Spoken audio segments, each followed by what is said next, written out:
आदाब। मैं आप सबका दोस्त खिज़र अहमद आप सबके समय एक बार फिर से हाजिर हूँ। दोस्तों, रमेश बिदोड़ी जो कि एक जाहिर लीडर है, इस तरीके कई लीडर आपको बीजेपी में मिल जाएंगे। ये रमेश बिदोड़ी हाल ही में प्रियंका गांधी जी का मजाक उड़ाया, उनकी बेइज्जती की, तो उस पर देश भर में कई जगहों पर प्रोटेस्ट हो रहे हैं। और तेलंगाना में भी इस तरीके के हुए। हैदराबाद नामपल्ली के इंचार्ज जो है फिरोज खान साहब, जो कि एक मशहूर लीडर है, उन्होंने भी रमेश बिदोड़ी का पुतला जलाया और उसके खिलाफ भी बोले, उन्होंने भी एक प्रोटेस्ट करे। और इसके अलावा और कई जगहों पर हुआ। और यूथ कांग्रेस की तरफ से बीजेपी कार्यालय पे भी अटैक हुआ, फिर रिटर्न बीजेपी की तरफ से भी कुछ गांधी भवन पे अटैक हुआ। इस तरीके के हालात हुए। तो एक चीज मैं सब में मेन बोलना चाह रहा हूँ, खास करके नौजवानों के लिए।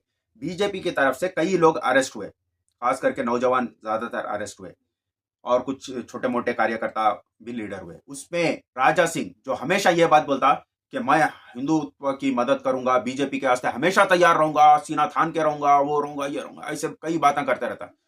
चूहे के जैसा सब में भाग के बिल में छुपा हुआ है कहीं उन्हें। क्या राजा सिंह अरेस्ट हुआ? उसके बेटे अरेस्ट हुए या उसका रिश्तेदार अरेस्ट हुआ? नहीं। इससे हैदराबाद में जितने भी बीजेपी में नौजवान है, बजरंग दल में अपनी जिंदगी खराब कर ले रहे, उन लोगों को ये नहीं मालूम जितने भी बीजेपी में और बजरंग दल में नौजवान है ना, उन लोगों के पास नौकरी है, ना उन लोगों के पास खाना है। उन लोग जज्बात में उन लोगों को लाके ऐसा मोहरों के जैसा इस्तेमाल कर रहे हैं। उनको समझ में नहीं आ रहा कि वो लोग कितने कितने नुकसान में होते जा रहे, कितना परेशान होते जा रहे हैं। उन लोगों को समझ में नहीं आ रहा। सिर्फ वो लोग जोश में आके बस हिंदुत्व के नाम पे अपनी जिंदगी खराब कर ले रहे। और जब इनको समझ में आएगा, जब तक देर बहुत हो जाएगी।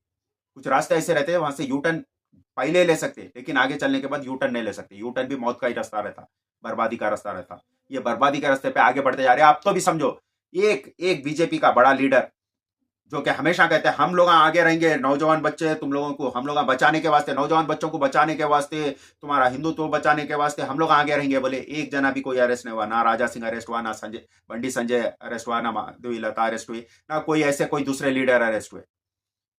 सिर्फ जिसको इस्तेमाल करते थे पहले, अभी भी उनको ही इस्तेमाल करें। अभी भी वही जेल में है, अभी भी उन पे एफआईआर हुई, अभी भी उन लोगों की पहले भी जिंदगी खराब थी और जिंदगी खराब हो गई। बच्चे तो चलो जोश में आके जो है नहीं समझ रहे, उनके माँ बाप तो समझो। ये देखो तुम्हारा बच्चा कौन से तरफ जा रहा, किस तरीके से तुम्हारे बच्चों को इस्तेमाल कर रहे, किस तरीके से तुम्हारे बच्चों को बर्बादी के रास्ते पे ले लेके जा रहे, समझो। और अपने बच्चों को ये तरीके से हटाओ। जो नौजवान बच्चे बीजेपी में रह रहे, बजरंग दल में रह रहे, उसमें उन लोगों को बचाने की कोशिश करो। आपकी औलाद है, आप चाहो, अभी वक्त है। आगे चलने के बाद बिल्कुल वक्त नहीं रहेगा।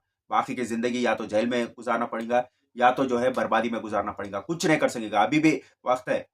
अपने बच्चों को सुधारने की कोशिश करो। नौजवान बच्चे ज्यादा जज्बात में आ जा रहे। जो थोड़ा कुछ पढ़े लिखे हैं उन लोग तो समझो, उन लोगों को तो, पढ़े लिखे आदमी को तो आसानी से समझ में आ जाना चाहिए।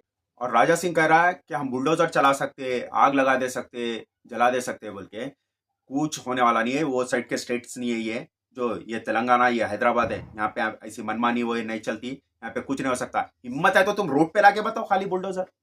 चूहे के बिल में छुप के बात कर रहे लड़ने के। तुम पहले कहाँ छुपे हुए? बाहर तो निकलो, निकल के बात करो। रोड पे आके ऐसी बात बिल में छुप के जो है हम ये कर सकते वो कर सकते बोल के, ये सब बातें कुछ नहीं। ये बुलडोजर उलडोजर राज यहाँ पे चलने वाला नहीं है। यहाँ पे जो है प्यार मोहब्बत की गंगा जमुना तहजीब चलती। और अगर जो जो टेढ़ी बात करा उसको जो है यहाँ पे अलग राज रहता, डंडा राज। यहाँ की पुलिस संभाल लेती, समझ रहे। जनता तलक तो आने का मौका ही नहीं है। जनता जो है यहाँ की अलग है, जनता तलक तो आने की जरूरत ही नहीं है, समझे। पुलिस ही संभाल लेती। बहुत यहाँ की पुलिस कोई ऐसी नाइंसाफी करने वाली पुलिस नहीं है। ठीक है दोस्तों, यही बोलना चाह रहा था। आप आपके दोस्त खिज़र अहमद को दीजिए इजाजत। आदाब।